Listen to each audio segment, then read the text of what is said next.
Welcome students. आज हम 14 chapter का पार्ट 3 पढ़ने जा रहे हैं। हमारा 11वें नंबर का टॉपिक है मधुमक्खी पालन, जिसे इंग्लिश में एपीकल्चर भी बोलते हैं।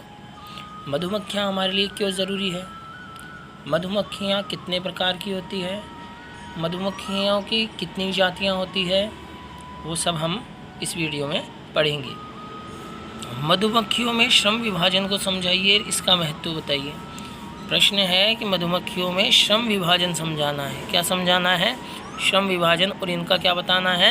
महत्व बताना है। मधुमक्खियाँ कितने प्रकार की होती है? 3 प्रकार की, श्रमिक, नर और रानी मधुमक्खी। श्रमिक मधुमक्खी, नर मधुमक्खी और रानी मधुमक्खी। अब इनके क्या क्या कार्य हैं? श्रमिक मधुमक्खी तो पुष्पों से मक्खन एकत्रित करती है और उसे शहद में बदलती है। श्रमिक क्या काम करेगा? श्रमिक मतलब मजदूर। मजदूर फूलों पर जाता है, वहाँ से रस मकरंद एकत्रित करता है और उसे छत्ते पर आकर के ला करके शहद में बदलता है। अब नर मधुमक्खी क्या काम करती है? नर मधुमक्खी श्रमिकों को नियंत्रित करती है। कहने का मतलब सेनापति का कार्य करती है। जैसे सेनापति अपनी सेना को नियंत्रित करता है, सैनिकों को नियंत्रित करता है, उसी प्रकार नर मधुमक्खी भी श्रमिकों को नियंत्रित करती है। और साथ ही रानी मधुमक्खी को शुक्राणु प्रदान करती है। शुक्राणु का मतलब उसे संतान उत्पन्न करने में सहायता करती है। रानी मधुमक्खी का क्या कार्य है? ये अंडे देती है। मधुमक्खी 3 प्रकार की होती है, श्रमिक, नर और रानी। श्रमिक तो शहद बनाने का काम करती है। नर मधुमक्खी 2 कार्य हैं, एक तो श्रमिकों पर नियंत्रण और दूसरा है रानी मधुमक्खी को शुक्राणु प्रदान करना। और रानी मधुमक्खी अंडे देती है, संतान उत्पन्न करती है। मधुमक्खियों की जातियाँ। अब देखिए मधुमक्खी की जातियाँ कौन कौन सी है? Apis indica, Apis florea, Apis dorsata और Apis mellifera. Apis indica, Apis florea, Apis dorsata, Apis mellifera. अब मनुष्य को क्या ज़रूरत है मधुमक्खी पालने की, तो वो देखते हैं मधुमक्खी पालन का क्या महत्व है। मधुमक्खी परागण की क्रिया में योगदान देती है, जिससे फसल की पैदावार बढ़ती है। परागण क्या होता है कि एक फूल से पुंकेसर को दूसरे फूल की स्त्री केसर तक पहुंचाना, वो कहलाता है परागण। तो मधुमक्खी ये परागण का कार्य करती है, जिससे फसल की क्या बढ़ती है? पैदावार बढ़ती है, फसल पकती है उससे। और मधुमक्खी से क्या प्राप्त होता है? शहद प्राप्त होता है। और शहद ऊर्जा से भरपूर, स्वादिष्ट और मीठा होता है। शहद एक प्रकार की औषधि भी है। शहद का ये भी गुण है, औषधि के रूप में इसका उपयोग किया जाता है। खांसी जुकाम होता है तो अदरक के साथ शहद का उपयोग किया जाता है। और भी कई रोगों में शहद का उपयोग किया जाता है। अल्सर में शहद का उपयोग किया जाता है। पेट में जो छाले हो जाते हैं उनमें शहद का उपयोग किया जाता है। शहद लंबे समय तक खराब नहीं होता, कि लंबे समय से भी अगर शहद रखा जाए, बहुत टाइम हो गया शहद को रखे हुए, तो भी शहद खराब नहीं होगा। इसीलिए इसे परिरक्षक के रूप में इस्तेमाल किया जाता है। परिरक्षक क्या होता है? जो दूसरे खाद्य पदार्थों को खराब होने से बचाता है। मधुमक्खी के छत्ते से हमें क्या क्या प्राप्त होता है? मधुमक्खी के छत्ते से शहद और मधुमोम प्राप्त होता है। एक तो शहद प्राप्त होगा और एक मधुमोम प्राप्त होगा। मधुमक्खियों की कितनी प्रकार की जाती है? 4 प्रकार की, Apis indica, Apis florea, Apis dorsata, Apis mellifera. मधुमक्खी पालन का क्या महत्व है? सबसे पहले परागण की क्रिया द्वारा फसल की पैदावार बढ़ाना, स्वादिष्ट ऊर्जा से भरपूर और मीठा शहद देना। शहद भोजन ही नहीं, शहद औषधि भी है, परिरक्षक भी है। और साथ ही मधुमक्खी के छत्ते से हमें शहद और मधुमोम भी प्राप्त होता है। अब पढ़ते हैं 12वां टॉपिक, रेशम कीट पालन, जिसे इंग्लिश में सेरीकल्चर बोलते हैं। क्या बोलते हैं? सेरीकल्चर। अब रेशम कीट क्या होता है? जो रेशम बनाता है वो रेशम कीट। वे कीट जो रेशम बनाते हैं रेशम कीट कहलाते हैं। रेशम कीट रहता कहाँ है? शहतूत की पत्तियों पर। कहाँ रहता है? शहतूत की पत्तियों पर रहता है। अब जिस प्रकार मनुष्य की जाति होती है, मनुष्य को जातियों में बांटा गया है, उसके अलग अलग प्रकार के धर्म है, अलग अलग प्रकार के गोत्र है, अलग अलग प्रकार का समाज है, उसी प्रकार रेशम कीट का भी समाज, जाति, वर्ग, गण अलग अलग है। रेशम कीट बाम्बिक्स मोराई जाति, आर्थ्रोपोडा संघ, इंसेक्टा वर्ग और लेपिडोप्टेरा गण का सदस्य है। कौन सी जाति? मोराई जाति, आर्थ्रोपोडा संघ, इंसेक्टा वर्ग और लेपिडोप्टेरा गण का सदस्य है। सबसे पहले रेशम के कपड़े कहाँ बनाए गए थे? चीन में बनाए गए थे। और सबसे ज़्यादा अभी रेशम बनाने वाले देश कौन कौन से हैं? सबसे पहले चीन सबसे ज़्यादा रेशम बनाता है, फिर जापान और तीसरे नंबर पे आता है भारत। भारत रेशम उत्पादन में विश्व में तीसरे स्थान पर है। अब रेशम कीट की कौन कौन सी अवस्था है, कैसे कैसे वो बड़ा होता है और कैसे वो रेशम बनाता है, उसके बारे में पढ़ते हैं। तो रेशम कीट एक वर्ष में 2 से 7 पीढ़ियाँ तैयार कर ली जाती है, मतलब 2 से 7 पीढ़ियाँ उत्पन्न हो जाती है एक वर्ष में। उसका जीवन काल छोटा होता है। अंडज बनने के बाद अंडे से लार्वा कैटरपिलर बाहर निकलता है। अंडे से क्या बाहर निकलता है? लार्वा। लार्वा को क्या बोलते हैं? कैटरपिलर। और इसमें कितनी लार ग्रंथियाँ होती है? 2 लार ग्रंथियाँ होती है। कितनी? 2। रेशम कीट क्या होता है? जो रेशम बनाता है। सेरीकल्चर किसको बोलते हैं? रेशम कीट के पालन को सेरीकल्चर बोलते हैं। रेशम कीट कहाँ रहता है? शहतूत की पत्तियों पर रहता है। कौन सी जाति है उसकी? Bombyx mori. संघ कौन सा है? आर्थ्रोपोडा।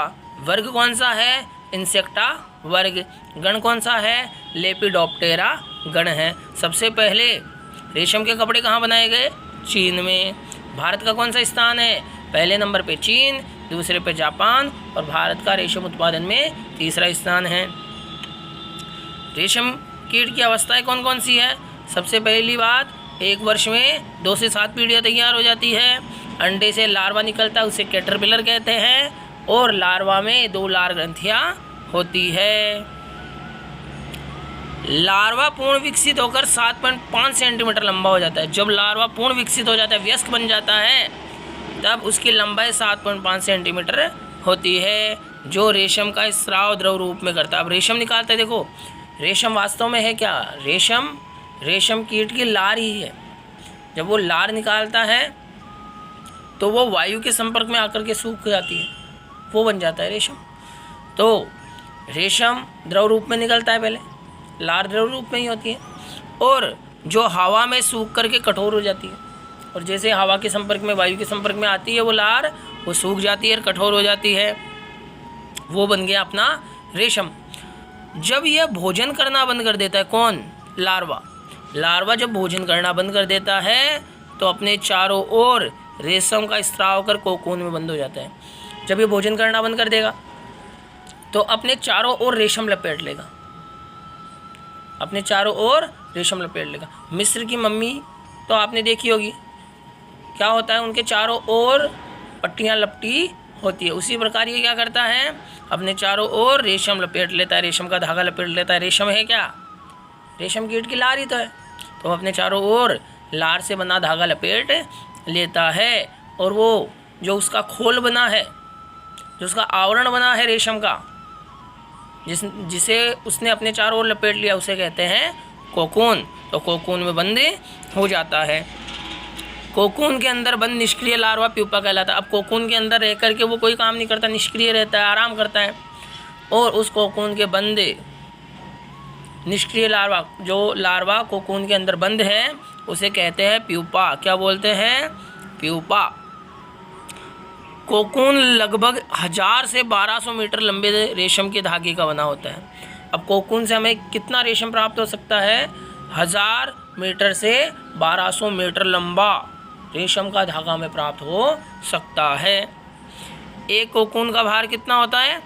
1.8 से 2.2 ग्राम तक होता है। अब जो रेशम है वो प्रोटीन का बना होता है। रेशम का धागा काहे का बना होता है? प्रोटीन का। और उसमें भी दो प्रकार के प्रोटीन होते हैं, एक अंदर वाला और एक बाहर वाला। अंदर वाले प्रोटीन को तो फाइब्रिन बोलते हैं और बाहर वाले प्रोटीन को सेरिसिन बोला जाता है। तो रेशम दो प्रकार के प्रोटीन का बना होता है, अंदर वाला फाइब्रिन और बाहर वाला सेरिसिन। देखो धागे को फाइबर बोलते हैं तो उससे फाइब्रिन याद हो जाएगा, और रेशम कीट पालन को सेरिकल्चर बोलते हैं तो सेरी से सेरिसिन याद हो जाएगा। लार्वा पूर्ण विकसित होकर कितना लंबा हो जाता है? 7.5 सेंटीमीटर लंबा हो जाता है। क्या स्त्रावित करता है? रेशम स्त्रावित करता है। रेशम कैसे बनती है? रेशम कीट की लार जब हवा में सूख करके कठोर हो जाती है तो रेशम बनती है।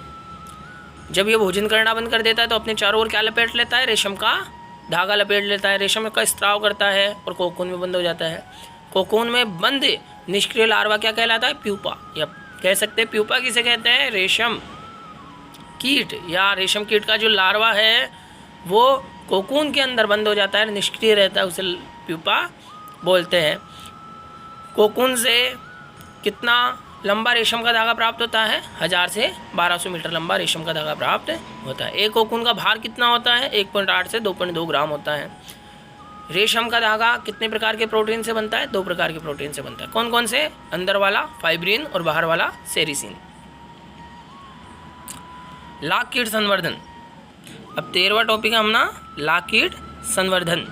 लाख कीट क्या होता है? जो लाख बनाता है। अब लाख क्या है? लाख कीटों की लक्ष्य ग्रंथियों से स्त्रावित रेजिन युक्त लालदार पदार्थ को लाख कहते हैं। लालदार वाला चिपचिपा पदार्थ होता है जिसमें रेजिन होता है, वो कह जाता है लाख। कहने का मतलब ये भी लाख कीट की लार ही है। लाख भी लाख कीट की लार ही है जिसमें क्या होता है? रेजिन होता है। क्या होता है? रेजिन। और लाख के व्यापारिक उत्पादन के लिए लाख के कीटों को पालना लाख संवर्धन कहलाता है। कि लाख को बेचकर पैसे कमाने के लिए जब हम लाख कीट को पालते हैं, व्यापारिक उत्पादन के लिए लाख कीटों को पालते हैं तो लाख संवर्धन कहलाता है। लाख उत्पादन में भारत का विश्व में कौन सा स्थान है? प्रथम स्थान। कितनी लाख बनाता है भारत? 80% लाख बनाता है, क्योंकि यहाँ लाख की चूड़ियाँ पहनी जाती है। लाख कीट का वैज्ञानिक नाम क्या है? लेसिफर लेका। लाख कीट का वैज्ञानिक नाम क्या है? लेसिफर लेका। ये छोटा रेंगने वाला शल्कीय कीट है। शल्कीय मतलब शाखाओं पर रहने वाला, पेड़ की शाखाओं पर रहने वाला कीट है जो लाख स्त्रावित करता है तथा लाख का आवरण बनाकर उसमें सुरक्षित रहता है। अब जैसे रेशम कीट का हमने पढ़ा था, कोकून बनाता है, अपने चारों ओर रेशम का धागा बनाकर एक आवरण बना लेता है जिसमें सुरक्षित रहता है, निष्क्रिय रहता है। उसी प्रकार लाख कीट भी क्या करता है? अपने चारों ओर लाख का आवरण बना लेता है और उसमें सुरक्षित रहता है। अब लाख कीट नर और मादा दो प्रकार के हो गए। नर लाख कीट छोटा होता है और गुलाबी होता है। नर लाख कीट छोटा और गुलाबी होता है और केवल निम्फावस्था में ही लाख बनाता है। केवल नर जो लाख कीट है वो केवल एक ही अवस्था में लाख बनाता है, वो है निम्फावस्था। जबकि मादा लाख कीट बड़ी होती है और अधिक लाख बनाती है। ये भोजन कहाँ से प्राप्त करते हैं? ये पेड़ की शाखाओं से रस प्राप्त करते हैं और भोजन प्राप्त करते हैं, अपने चारों लाख का आवरण बना लेते हैं। लाख क्या है? लाख कीट की लक्ष्य ग्रंथि, लक्ष्य ग्रंथि मतलब लार ग्रंथियों, जिसे लक्ष्य ग्रंथि बोलते हैं। लार ग्रंथियों से रेजिन युक्त और रालदार पदार्थ निकलता है, उसे लाख कहते हैं। लाख संवर्धन क्या है? व्यापारिक उत्पादन के लिए लाख कीट को पालना लाख संवर्धन है। भारत का लाख उत्पादन में कौन सा स्थान है? प्रथम स्थान है। कितना प्रतिशत है लाख बनाता है भारत? 80%। लाख कीट का वैज्ञानिक नाम क्या है? लेसिफर लेका। शल्कीय कीट है, शाखाओं पर रहता है, लाख स्त्रावित करता है, लाख का आवरण बनाकर उसमें सुरक्षित रहता है। दो प्रकार के लाख कीट हैं, नर और मादा। नर लाख कीट छोटा और गुलाबी रंग का होता है और केवल निम्फावस्था में ही लाख बनाता है। कौन सी अवस्था में लाख बनाता है? निम्फावस्था में। और मादा लाख कीट बड़ी होती है और ज़्यादा लाख बनाती हैं। पेड़ की शाखाओं से भोजन प्राप्त करते हैं और अपने चारों ओर लाख का आवरण बनाते हैं। भारत में प्रतिवर्ष लाख की 4 फसलें तैयार होती है। मतलब 4 प्रकार की फसलें हर साल लाख की बनाई जाती है, जिनमें से 50% भाग रंगीनी फसल से प्राप्त होता है।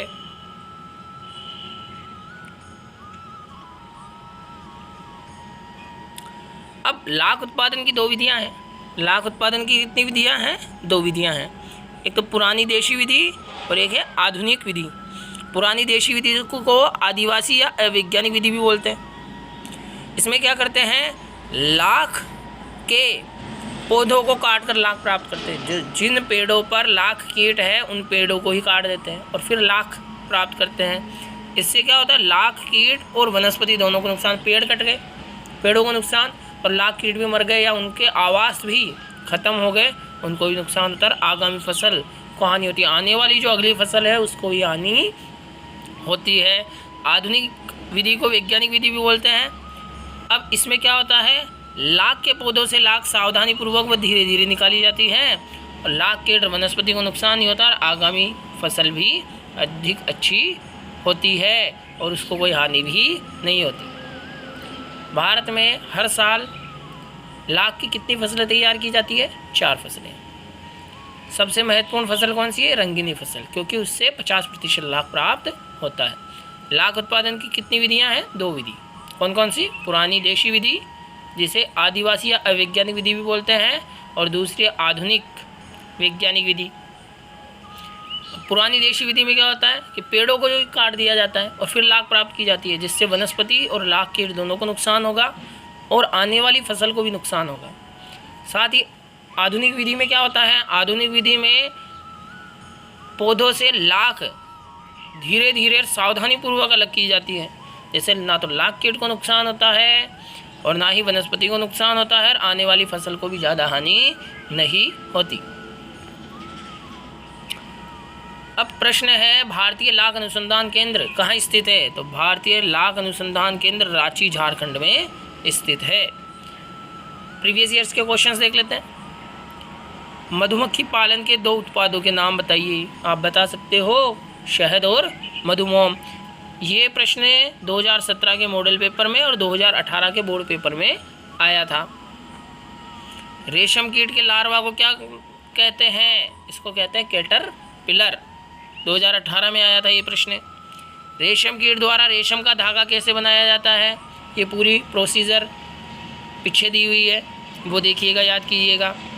लाख कीट संवर्धन को समझाइए। लाख कीट को कैसे पाला जाता है, उससे लाख कैसे प्राप्त की जाती है, वो हमको समझाना है।